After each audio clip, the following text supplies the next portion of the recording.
¿Y si te dijera que una isla del Caribe de apenas 110,000 kilómetros cuadrados construyó una cocina que hoy se conoce en los 5 continentes? ¿Y si te dijera que Cuba, entre su son, su ron, sus calles coloniales y sus cocinas de inmigrantes, creó platos y cócteles que hoy aparecen en los mejores bares y restaurantes del mundo? No en cocinas de lujo, con esclavos africanos que cocinaban lo que les dejaban, con inmigrantes chinos que llegaron en cadenas y se quedaron para siempre, con tabacaleros cubanos que cruzaban el mar con su pan y su receta. Esto es Al Plato, y hoy vamos a revelar 10 secretos que Cuba ha guardado en sus calderos y sus pilones por siglos. Suscríbete antes de que terminemos, porque después de esto nunca vas a ver la cocina cubana igual.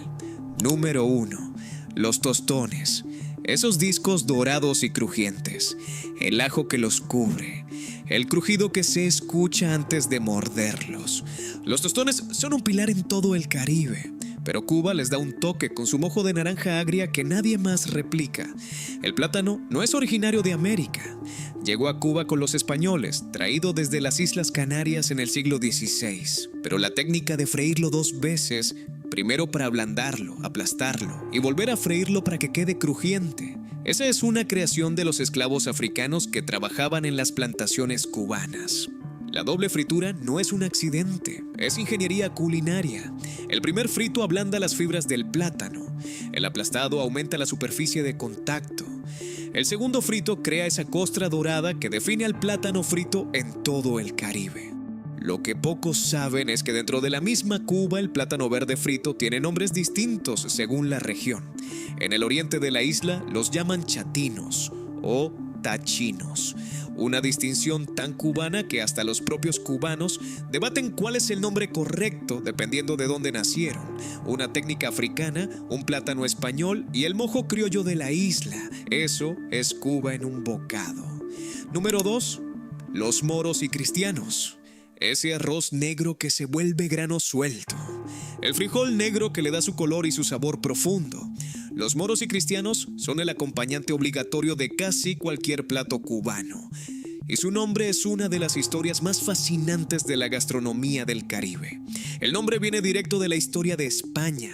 Los moros son los frijoles negros, representando a los moros africanos que habitaron la península ibérica durante siglos. Los cristianos son el arroz blanco, representando a los conquistadores españoles. 2 culturas que se enfrentaron en Europa terminaron unidas para siempre en un solo plato del Caribe. Lo que hace único al arroz moros y cristianos cubano no es solo la combinación, es la técnica. El arroz se cocina directamente en el caldo de los frijoles negros, absorbiendo todo su sabor, su color y sus nutrientes. No es arroz blanco con frijoles encima, es un solo organismo. Lo que pocos saben es que en Cuba existe una diferencia regional que genera debates acalorados. El congrí, hecho con frijoles colorados, es del oriente de Cuba. Los moros y cristianos, con frijoles negros, son del occidente. Pídele a un cubano del oriente que te haga moros y verás la cara que pone.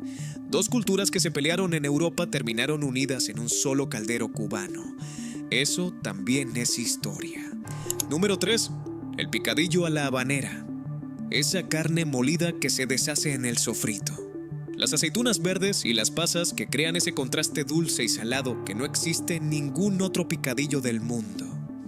El picadillo a la habanera es la comida de hogar más cubana que existe. Y lleva documentado desde 1899. Nació en los hogares más humildes de La Habana colonial.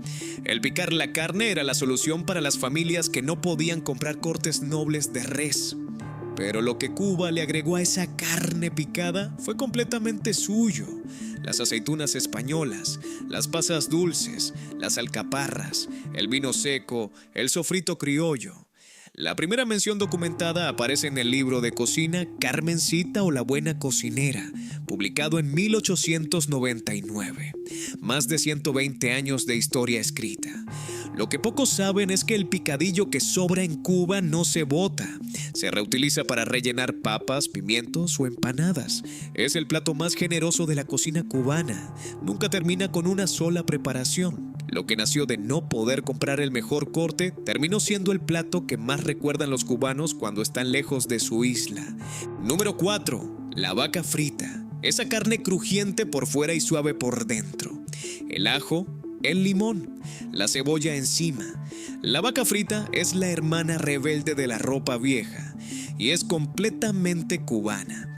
Nació del mismo principio que la ropa vieja, carne de res hervida hasta que se deshilacha, pero alguien en alguna cocina habanera decidió que no era suficiente.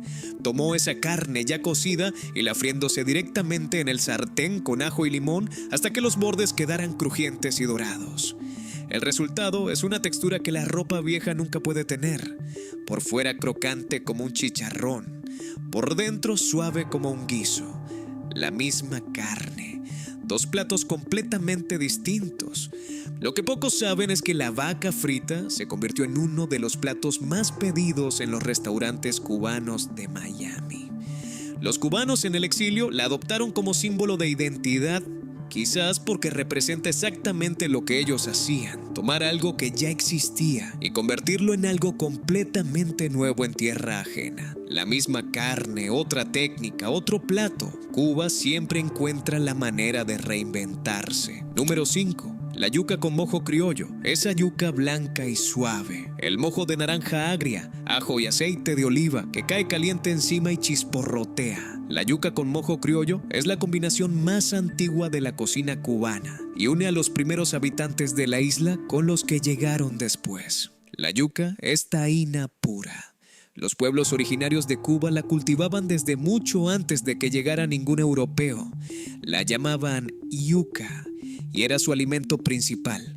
Los españoles llegaron con el olivo, el ajo y la naranja, traída esta última desde el Mediterráneo y los árabes. El mojo criollo cubano no tiene equivalente en ningún otro país del Caribe. La naranja agria, no dulce sino agria, le da una acidez que ningún otro mojo del mundo puede replicar. Esa naranja agria específica crece en Cuba y en muy pocos lugares más. Sin ella, el mojo no es mojo criollo cubano. Lo que pocos saben es que la naranja agria es tan central a la identidad culinaria cubana que los cubanos en Miami llevan décadas buscando un sustituto para usarla en sus recetas. El limón no funciona igual, el vinagre tampoco. La naranja agria de Cuba es irreemplazable, una raíz taína bañada con un mojo que mezcla el Mediterráneo con el Caribe. Eso lleva 500 años siendo Cuba. Número 6. El café cubano. Esas primeras gotas de espresso batidas con azúcar hasta crear una espuma dorada y densa. El café oscuro cayendo encima. La taza pequeña que cabe en la palma de la mano. El café cubano no es solo una bebida, es una técnica que no existe igual en ningún otro lugar del mundo. Cuba comenzó a producir café en el siglo XVIII cuando los franceses que huían de la revolución haitiana llegaron a la región oriental de la isla trayendo sus plantas y sus técnicas. Pero lo que Cuba hizo con ese café fue completamente suyo. La técnica de la espumita es cubana pura. Tomar las primeras gotas del espresso, las más concentradas y amargas, y batirlas vigorosamente con azúcar hasta crear una espuma densa de color caramelo. Esa espuma actúa como tapa del café, conservando el calor y transformando completamente el sabor. Lo que pocos saben es que el café cubano de la comunidad de Miami está clasificado por el Wall Street Journal como uno de los mejores expresos del mundo. No el café de Cuba en sí, sino la técnica que los cubanos en el exilio llevaron consigo y perfeccionaron en las ventanitas de las cafeterías de la calle 8. Una técnica de batir azúcar que nadie más hace igual. Eso es el café cubano, pequeño en tamaño, enorme en carácter. Número 7. El sándwich cubano. Ese pan crujiente y compacto.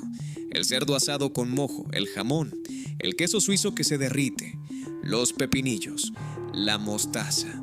El sándwich cubano es uno de los sándwiches más famosos del mundo y tiene una guerra de ciudades detrás que lleva más de 100 años sin resolverse. A finales del siglo XIX, miles de tabacaleros cubanos cruzaron el mar y se instalaron en el barrio de Ybor City, en Tampa, Florida. Llevaron consigo su pan, su cerdo asado y su costumbre de comer sándwiches mixtos durante el descanso del trabajo. En Tampa se mezclaron con españoles e italianos, y esa mezcla le agregó el salami de Génova que solo tiene la versión de Tampa. En Miami, la versión llegó con el exilio cubano de los años 60. Sin salami, más fiel al original de la isla. En 2012, el Ayuntamiento de Tampa declaró oficialmente al sándwich cubano el sándwich emblemático de la ciudad. Miami nunca lo aceptó. Lo que pocos saben es que el debate Tampa versus Miami sobre el sándwich cubano lleva más de 100 años activo y muestra pocas señales de resolverse. ¿Tú cuál versión crees que es la auténtica? ¿Con salami o sin salami? Cuéntanos en los comentarios. Un sándwich inventado por inmigrantes que cruzaron el mar con su receta y construyeron una guerra gastronómica que dura hasta hoy. Número 8. El lechón a la caja china. Ese carbón encima de la caja en lugar de abajo. La piel que se dora de arriba hacia abajo. El lechón que queda crujiente por fuera y jugoso por dentro en la mitad del tiempo de un asado tradicional. La caja china es la técnica de cocción más ingeniosa de Cuba. Y su nombre tiene una historia que nadie termina de ponerse de acuerdo.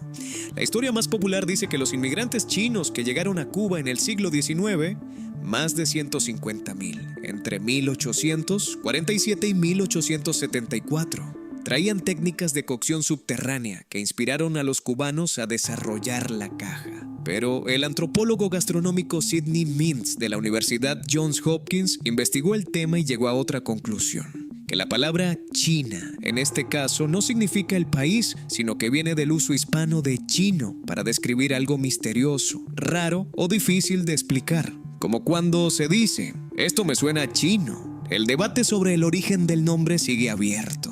Lo que no se discute es que la caja china nació en Cuba, se perfeccionó en Miami con la comunidad cubana del exilio y hoy se usa en toda América Latina para asar cerdos completos. ¿Tú qué crees? ¿Fue invento chino o cubano puro? Cuéntanos. Lo que pocos saben es que la caja china invierte la lógica de todo asador. En lugar de poner el fuego debajo de la carne, lo pone encima. Esa inversión simple reduce el tiempo de cocción a la mitad y crea una piel crujiente que ningún otro método puede igualar. Una caja de madera con carbón encima. Una idea tan simple que cambió para siempre la forma en que el Caribe asa sus cerdos. Número 9. El daiquiri. Ese ron blanco cubano. El limón fresco, el azúcar, el hielo frappé que lo vuelve sedoso. El daiquiri es uno de los cócteles más pedidos del mundo y nació de una emergencia en una mina de hierro en el oriente de Cuba. Era 1898. La guerra hispanoamericana acababa de terminar y el ingeniero Jennings Cox trabajaba en la mina de hierro de Daiquiri, cerca de Santiago de Cuba. Sus invitados llegaron y se acabó el gin, el licor que pensaba servir. Lo único que había disponible era ron cubano. Cox mezcló el ron con jugo de limón y azúcar sobre hielo. El resultado fue tan bueno que no le puso nombre propio, simplemente lo llamó por el lugar donde estaba, Daiquiri. El cóctel llegó a La Habana y el bar El Floridita lo perfeccionó convirtiéndolo en Daiquiri Frappé, con hielo molido que le da esa textura sedosa que lo define hoy. Ernest Hemingway se hizo cliente habitual y dejó su frase inmortal: mi mojito en la bodeguita, mi daiquiri en el Floridita. Lo que pocos saben es que Hemingway pedía su daiquiri sin azúcar y con doble de ron. Lo llamaban el Papa Doble en su honor. El escritor más famoso del siglo XX diseñó su propio daiquiri en un bar de La Habana. Un ingeniero sin gin, una mina de hierro y el ron que abundaba en Cuba. Así nació uno de los cócteles más elegantes del mundo. Número 10. La ropa vieja. Esa carne de res deshilachada hasta parecer hilos. El sofrito rojo brillante con pimiento, tomate y cebolla. El olor que llena la cocina entera. La ropa vieja es el plato nacional oficial de Cuba y su nombre cuenta la historia más poética de toda esta lista. El nombre viene de una leyenda española, posiblemente de origen sefardí. Un hombre muy pobre que no tenía que darle de comer a sus hijos tomó su ropa vieja, literalmente su ropa usada. La cocinó con amor y fe, y cuando abrió la olla encontró que se había convertido en carne. La carne deshilachada se parece tanto a tiras de tela vieja que el nombre se quedó para siempre. La receta llegó a Cuba con los inmigrantes canarios en el siglo XV, pero lo que Cuba hizo con ella fue completamente diferente. El sofrito criollo, con pimiento cubano, tomate, ajo, comino y vino seco, transformó el plato original hasta convertirlo en algo que ya no se parece a ningún plato español. En 2012, CNN Travel incluyó a la ropa vieja cubana en la lista de los 50 platos más deliciosos del mundo. El único plato caribeño en la lista. Lo que pocos saben es que la ropa vieja es el plato que más extrañan los cubanos en el exilio. No hay estudio ni encuesta que lo confirme, pero cualquier cubano fuera de su isla lo sabe. Antes de hablar de cualquier otro platillo, hablan de la ropa vieja de su madre. Una leyenda de un hombre pobre que cocinó su ropa con fe. Un plato que viajó de España a las Canarias, de las Canarias a Cuba y de Cuba al mundo entero. Eso también es la ropa vieja. Cuba construyó su cocina entre el Caribe y el Atlántico, con técnicas africanas majadas en calderos de hierro, con ingredientes taínos que nadie más cultivaba igual, con inmigrantes chinos que llegaron en barcos y se quedaron para siempre, con tabacaleros que cruzaron el mar con su pan bajo el brazo. No grita, no necesita hacerlo. El mundo ya la está comiendo. Haz clic en el video que YouTube tiene para ti aquí arriba, porque la historia que sigue es igual de buena. Apenas estamos comenzando. ¿Y tú? ¿Eres cubano o alguna vez probaste alguno de estos platillos? Cuéntanos en los comentarios cuál te voló la cabeza, cuál no conocías y cuál crees que nos faltó. Cuba tiene tanta riqueza gastronómica que claramente necesitamos una parte 2 y queremos que sean ustedes quienes la construyan con sus comentarios.